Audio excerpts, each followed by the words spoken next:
fall has arrived. All right, y'all. For me, going camping is kind of like a dog rolling in something stinky after a bath. I just can't help myself. I gotta do it. But maybe you're getting into camping for the first time and you're not sure where to start. That's cool. You don't need a fancy truck camper to enjoy the outdoors. However, I would say that there's some basic camping equipment that everyone should have. Another reason this equipment's important is not just for camping. It's good to have as a backup in case you find yourself in some sort of emergency situation. Mother Nature has been dealing out some harsh blows lately, and I think we can all agree that there's no shame in being prepared for the unexpected. Okay, because I wanted this gear list to cover everything from camping to emergencies, this was the hypothetical scenario I gave myself.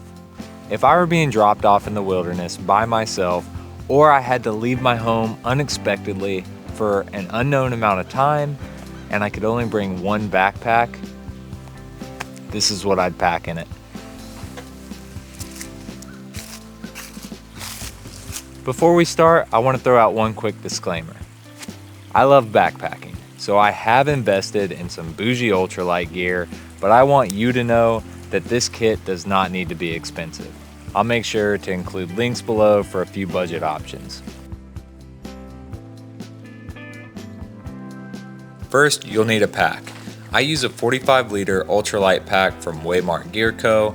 It's made from an awesome material called X-Pack, which is highly water resistant. I also appreciate the simplicity of its single compartment roll top design, along with the spacious side pockets and a stretchy front pocket.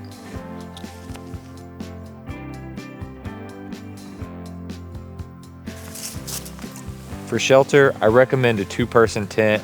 I personally like to have the extra room to spread out and keep my gear inside. I currently use a Z-Packs duplex tent, and I'll just go ahead and tell you, it was not cheap. Unless you plan on doing a ton of backpacking and you're certain that this tent meets your specific needs, I highly recommend saving your money and going for a more budget-friendly option. For instance, I've always liked the REI Half Dome too. All right.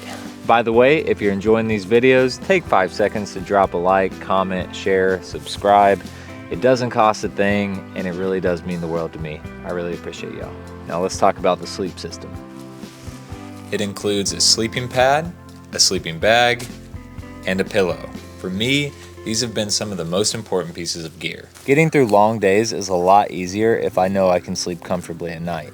For a sleeping pad, I use a Thermarest Neo Air X-Lite. It's compact, ultralight, and has an R value of 4.5, which means it's suitable for most seasons. My sleeping bag is a 15-degree down sleeping quilt from Katabatic Gear, and I use this year-round. During warmer months, I can lay it out as a blanket, or in colder weather, I can cinch it down tight to keep in some extra warmth. Generally speaking, 20 degrees is a great all-around sleeping bag, but as a cold sleeper, I really appreciate the extra warmth of a 15-degree. When choosing a sleeping bag, you select between down and synthetic. If you're planning to do a lot of backpacking and size and weight are your primary concerns, you're probably going to want to go with down. But do keep in mind that it's usually more expensive, and once it gets wet, it's not as insulating. Synthetic materials are less expensive, but they're usually heavier and bulkier. So really, it just comes down to what's going to work best for your needs. And lastly is my pillow. I have an inflatable type by Nemo. It's really soft and it definitely makes a difference in my sleep quality. All right, moving on. So being comfortable outdoors is all about regulating body temperature, and the way we primarily do that is through the clothing that we choose. I like to use a standard layering system so I can easily add or remove clothes as needed. You'll also notice one other trend in my system.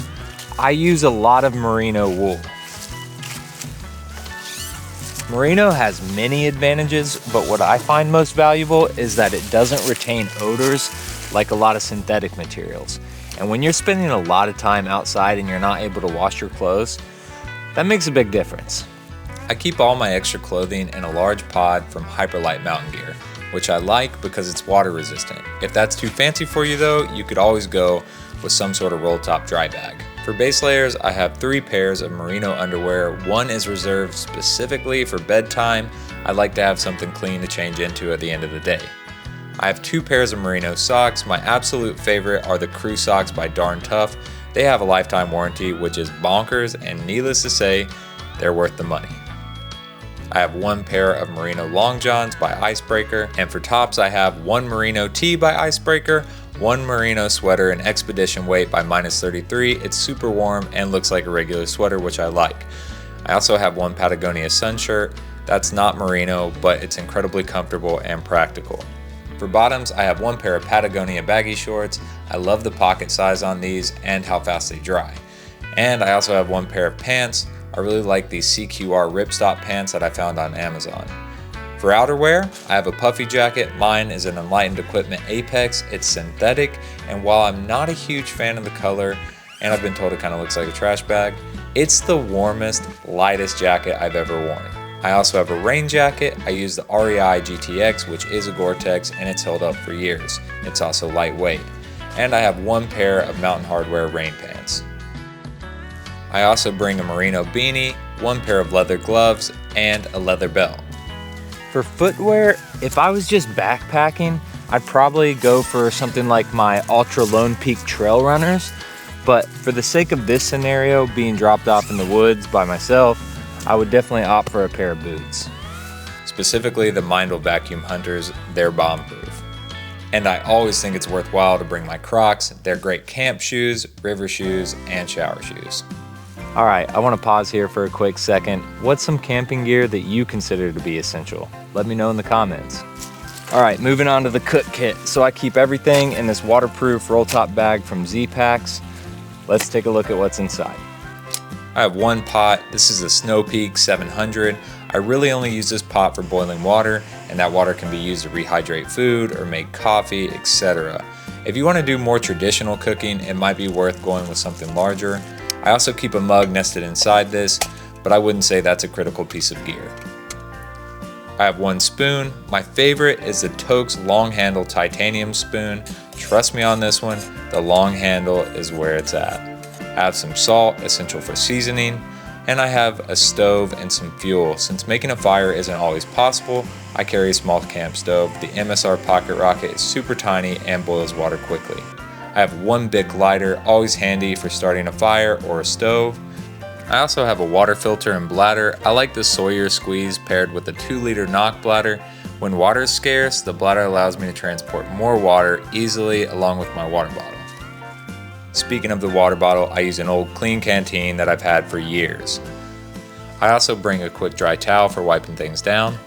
And finally, some extra Ziplocs. These are useful for trash or various storage needs. All right, now of course, in addition to this gear, I'd have some food, maybe some trail mix, beef jerky, dehydrated meals, instant coffee packets, and some electrolytes. All right, let's talk about some tools. So to be clear, I would not bring all of this with me if I were just doing a regular backpacking trip, but for the sake of our scenario, being in the wilderness, trying to be super prepared, this is what I'd bring with me. And I also think that a lot of this stuff is something that everyone should have.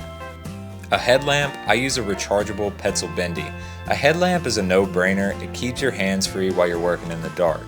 I also have a multi-tool. I almost always carry my Leatherman Wave. I love it for its versatility, but going through all of its uses would take a long time, so I'll save that for another video. I have a ferro rod. While a good old Bic lighter is hard to beat, I also carry a small ferro rod.